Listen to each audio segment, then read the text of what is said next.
জুমার দিনের ফজিলত।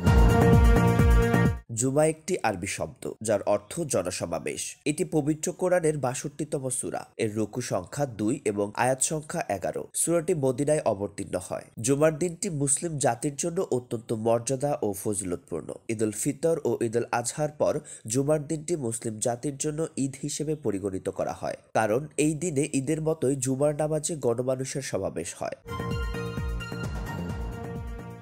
এ ব্যাপারে হাদিসে রাসূলুল্লাহ সাল্লাল্লাহু আলাইহি ওয়াসাল্লাম বলেন, মুমিনের জন্য জুমার দিন হলো সাপ্তাহিক ঈদের দিন। ইবনে মাজাহ হাদিস নাম্বার 1098। এছাড়াও পবিত্র এই দিনটি সম্পর্কে কোরআন ও হাদিসের দিনটির রয়েছে আলাদা করে বিশেষ গুরুত্ব ও মর্যাদা। এই দিনটিতে জুমার নামাজের ফজিলত সম্পর্কে পবিত্র কোরআনে আল্লাহ তাআলা বলেন, হে মুমিনগণ, জুমার দিনে যখন নামাজের আহ্বান জানানো হয় তখন তোমরা আল্লাহর স্মরণে ধাবিত হও এবং কেনাবেচা ত্যাগ করো। এটাই তোমাদের জন্য সর্বোত্তম যদি তোমরা জানতে। সূরা জুমা আয়াত ৯। এ ব্যাপারে হাদিসে বর্ণিত হয়েছে, রাসূলুল্লাহ সাল্লাল্লাহু আলাইহি ওয়াসাল্লাম বলেন, যার উপর সূর্য উদিত হয়েছে তার মধ্যে সর্বশ্রেষ্ঠ দিন হলো জুমার দিন। এদিনে হযরত আদম আলাইহিস সালামকে সৃষ্টি করা হয়েছে। এই দিনে তাকে জান্নাতে স্থান দেওয়া হয়েছে এবং এই দিনে তাকে জান্নাত থেকে বের করে দেওয়া হয়। আর ওই দিনই কিয়ামত অনুষ্ঠিত হবে। সহিহ মুসলিম হাদিস নাম্বার ৮৫৪। এছাড়াও পবিত্র এই দিনটি সম্পর্কে হাদিসে বিভিন্ন ফজিলতের বর্ণনা করা হয়েছে। আর তাই প্রতিটি মুসলিমের উচিত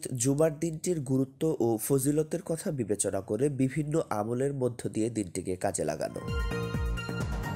রিপোর্ট এমায়েত হোসেন, নরসিংদী টিভি।